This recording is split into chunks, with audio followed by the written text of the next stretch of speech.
Alors, dans cette partie de la formation, nous allons continuer où nous nous étions arrêtés la dernière fois. Nous avons déjà eu à créer notre boutique sur Chariot, créer la page sur Facebook, créer le compte publicitaire, mettre un produit sur notre boutique Chariot. Maintenant, l'étape suivante sera de connecter notre boutique à Facebook. Donc, dites-vous, présentement, nous pouvons déjà lancer des campagnes publicitaires. Mais si nous lançons des campagnes publicitaires, nous pourrons uniquement rédiger nos clients par WhatsApp parce que nous avons déjà connecté notre numéro WhatsApp Business à Facebook. Maintenant, pour pouvoir lancer une campagne publicitaire et rediriger directement nos clients sur Chariot, il va falloir connecter également Chariot à Facebook comme nous avons fait avec WhatsApp Business pour Facebook. Donc, pour pouvoir faire cela, nous allons venir ici. Vous allez venir là dans les paramètres de votre compte Chariot. Une fois que vous êtes arrivé là-bas, vous allez venir ici et voilà où c'est écrit Pixel et Tracking. Vous allez cliquer dessus. Donc, pour connecter WhatsApp Business à notre boutique, à notre compte Facebook, on a utilisé un numéro de téléphone. Maintenant, pour pouvoir connecter Facebook à Chariot, ici, on utilise ce qu'on appelle le pixel. On utilise ce qu'on appelle le pixel. Donc, vous allez venir ici et activer là où c'est écrit ID Pixel Facebook. C'est ici que vous allez entrer le pixel. De la même façon que nous avons entré notre numéro WhatsApp Business dans Facebook. Donc, pour pouvoir trouver votre pixel, vous allez venir dans votre compte publicitaire encore une fois de plus. Je pense que c'était dans ce navigateur. Donc, pour faciliter la tâche, je vais commencer le processus. Vous allez venir ici. Vous allez écrire Meta. Vous allez écrire juste Business Manager une fois de plus. Une fois que c'est fait, vous allez prendre le premier lien. Pour vous connecter. Voilà. Une fois connecté, dans votre compte, vous allez venir, vous allez descendre à ce niveau-ci, descendre tout en bas. Vous allez venir là où c'est écrit tous les outils. Tous les outils. Et ici, maintenant, vous allez venir sélectionner l'outil qui s'appelle gestionnaire de publicité. Donc, vous prenez soit gestionnaire de publicité, soit gestionnaire d'événements. Donc, n'importe lequel de ces deux-là. Bon, je vais prendre gestionnaire d'événements. Ça va toujours vous ramener dans le gestionnaire de publicité. Donc là, on patiente tout simplement. OK. Donc, là, nous avons été redirigés directement ici. Arrivé ici, vous voyez que nous avons directement été connectés à notre compte publicitaire. Donc, ici, vous allez juste cliquer sur connecter les données. Ici, maintenant, vous allez choisir web. Vous allez cliquer suivant. Ici, on va vous demander le nom de votre pixel.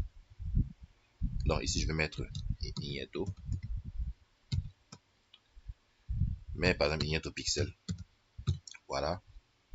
Puis, je vais cliquer sur créer tout simplement. Là, je patiente tout simplement que ça crée mon pixel. Voilà. Choisissez le compte publicitaire associé à cet ensemble de données. Je vais choisir Igneto tout simplement. Je clique sur suivant. C'était mon compte publicitaire Igneto que nous avons créé. Voilà. Arrivé à ce niveau maintenant, on vous demande de configurer le pixel méta, blablabla, bla, bla, configurer l'API de conversion. Donc, là, on va juste cliquer sur suivant. À ce niveau, c'est déjà bon, hein. Le pixel a été créé. On va juste sortir. On sort tout simplement. Donc, après avoir créé notre pixel, on vient ici, là, on s'écrit ensemble de données.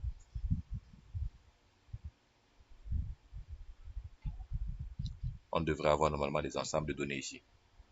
Ensemble de données. Je vais actualiser pour voir. Voilà, on patiente que ça actualise. Là, on va patienter un peu. Chargement des événements, on patiente que ça charge l'ensemble des données.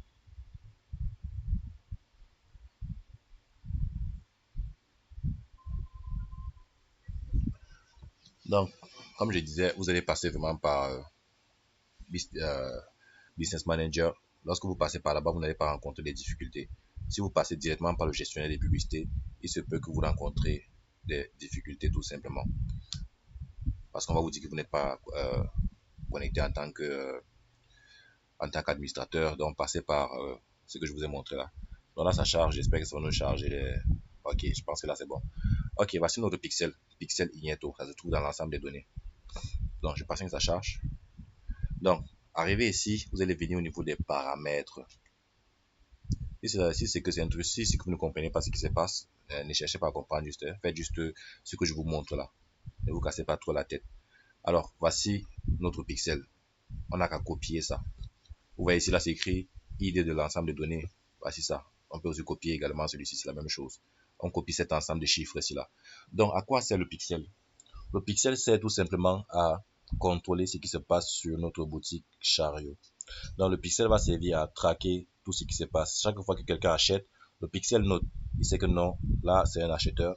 Chaque fois que quelqu'un visite votre boutique, là, c'est un visiteur. Chaque fois que quelqu'un fait un geste sur votre boutique, il note tout ça et il conserve des données. C'est pour ça qu'on appelle ça ensemble des données. Et lorsqu'il conserve ces données-là, si par exemple, une personne est venue et la personne a acheté, il va chercher plus de personnes qui ont le comportement d'acheteur et il va leur montrer votre publicité. Donc, le pixel est très important. Si vous ne connectez pas des pixels, vous ne pourrez pas lancer des campagnes publicitaires. Donc, après avoir copié ça, vous allez juste venir ici. C'est encore où vous venez dans votre boutique Chariot et vous allez coller ça ici. Faites seulement ça si vous souhaitez rédiger vos clients par WhatsApp, directement sur la boutique sans passer par WhatsApp. Maintenant, une fois qu'on a déjà mis le pixel, il y a ce qu'on appelle le jeton d'API de conversion. On doit également mettre l'API de conversion. Je vais vous expliquer ce que c'est qu'un API de conversion. Donc, pour ça, vous allez encore revenir dans votre compte publicitaire. Toujours au niveau des paramètres, vous allez cliquer sur paramètres. Puis vous allez descendre tout au fond. Descendez.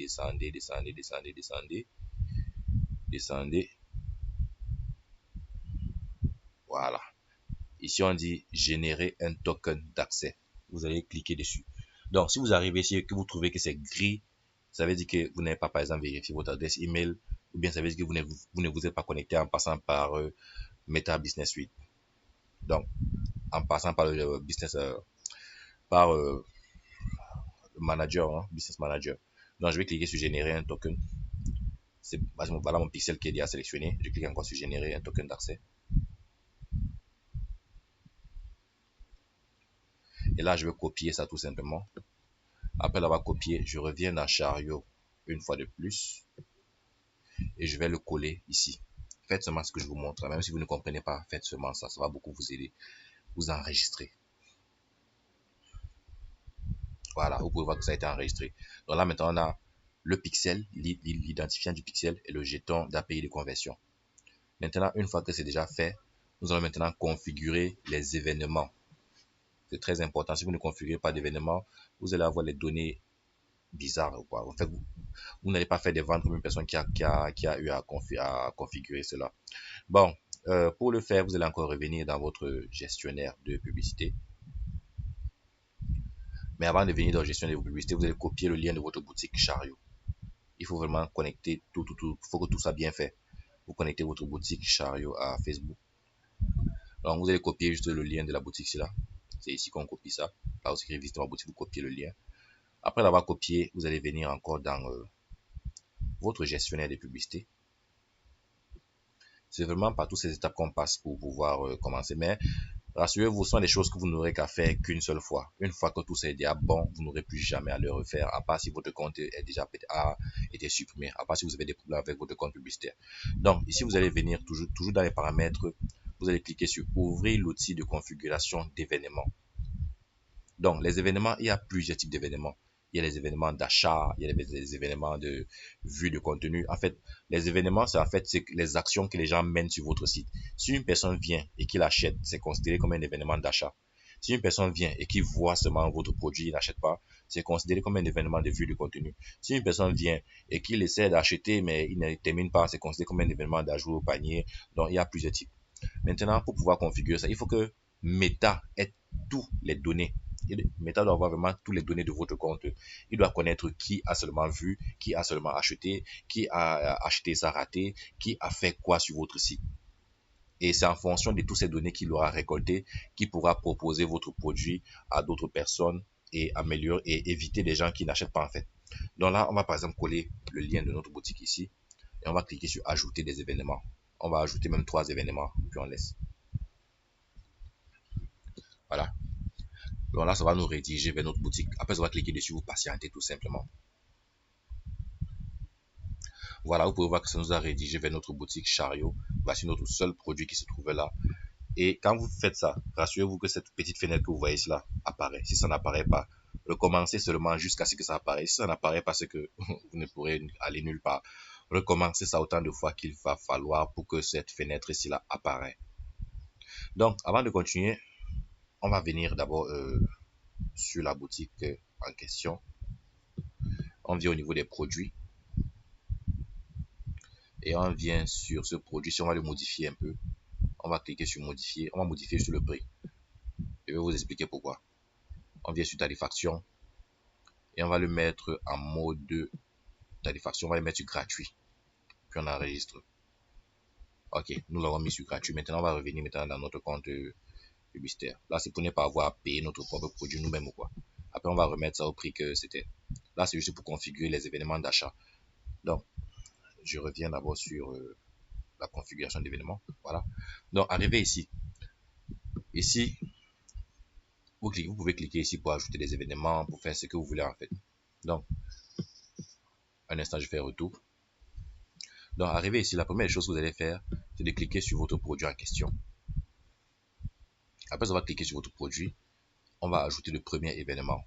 Ici, d'abord, on va ajouter les événements de ceux qui ont seulement vu notre contenu, même s'ils n'ont pas acheté. Donc, pour qu'une personne voit juste notre contenu, il faut qu'il arrive sur cette page, bien sûr. Il faut qu'il arrive sur cette page. Donc là, on va cliquer sur suivre un bouton. Et là, tout ce qu'on aura à faire, c'est de sélectionner un de ces trucs qui est en surbrillance ici là. Je vais choisir par exemple le bouton Buy Now. Puis je clique sur sélectionner un événement. Puis je vais cliquer sur vue de contenu. Ça veut dire qu'arrivé ici, chaque fois que la personne tombe, il arrive sur le bouton où s'écrit Buy Now. Ça veut dire qu'il a au moins vu.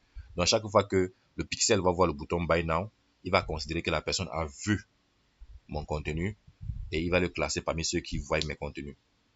Donc ici on dit, on va sélectionner ne pas inclure de valeur. Et la devise, on ne touche pas, puis on clique sur confirmer.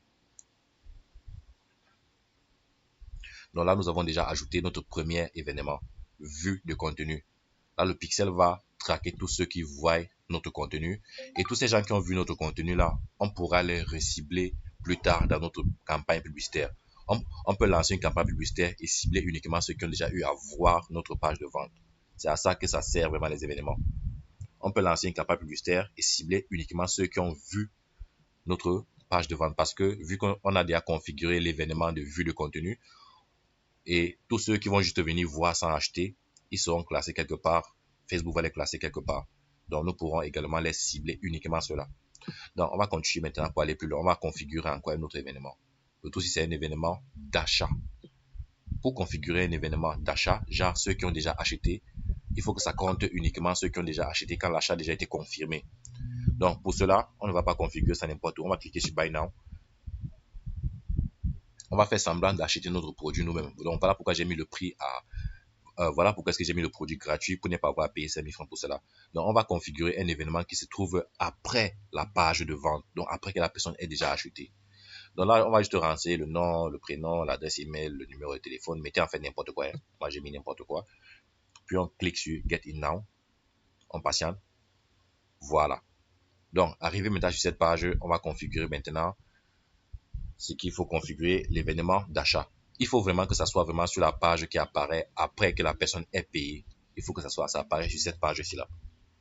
Parce que si vous mettez ça avant la page, Facebook va les compter alors qu'ils n'ont pas encore payé. Il faut vraiment que ça les compte uniquement lorsqu'ils ont déjà payé et arrivé sur cette page-ci. Vous pouvez voir ici que ça met que purchase confirm, ça veut dire achat confirmé. Il faut que ça arrive vraiment quand ils ont déjà fini, ils ont déjà acheté. On met ça après la page de paiement pour que ça compte exactement quand la personne a déjà payé et qu'il arrive sur cette page. Si vous mettez ça avant, ça va les compter même avant qu'il n'ait payé. Et s'il ne paye pas, vous aurez des mauvaises données. Donc, arrivé ici, je vais cliquer encore sur suivre un bouton. Et je vais suivre le bouton. On peut suivre n'importe quel bouton. Bon, il faut généralement suivre un bouton qui se trouve pas sur la page précédente. Genre, si par exemple je mets par exemple download, il peut y avoir download là-bas, mais il n'y a pas quand même, je sais qu'il n'y a pas, mais je vous recommande de mettre ceci. Soit download invoices, ça veut dire télécharger la facture, soit I can't see my file, soit en fait ça veut dire je n'arrive pas à voir mon fichier, qu'est-ce que je peux faire. Donc je vais sélectionner par exemple ça. Donc ça veut dire que la personne a déjà payé. Je clique sur sélectionner un événement et je vais choisir l'événement d'achat. Je clique sur n'est pas inclus de valeur. Je clique sur confirmer. Ne me demandez pas pourquoi est-ce qu'il ne faut pas inclure de valeur. Moi, je sais pas. C'est comme ça que j'ai vu que les autres font. Personne ne m'a jamais expliqué pourquoi on ne devait pas inclure de valeur. Donc, moi, je n'inclus pas et ça marche sans problème pour moi. Donc, chaque fois maintenant que une personne va arriver sur cette page et que le pixel va voir cette phrase ici là, I can't see my file, what can I do? Le pixel va considérer que la personne a déjà acheté et il va le classer parmi les acheteurs. Donc, vous pouvez également lancer des campagnes publicitaires et cibler uniquement ceux qui ont déjà eu à acheter votre produit auparavant. Tout ça, mais pour pouvoir faire cela, il faut avoir des bonnes données. Il faut avoir des très bonnes données. Voilà pourquoi est-ce qu'il faut configurer des événements. Et on ne les configure pas n'importe comment. L'événement d'achat, c'est après que la personne ait déjà acheté. C'est sur cette page ici-là. Donc, maintenant, on va faire un retour.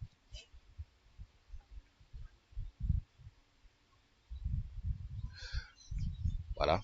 Je pense que là, c'est déjà bon pour ces deux. Vous pouvez voir que là, ça y a mis une vente. Donc là, c'est parce qu'on l'a mis sur gratuit.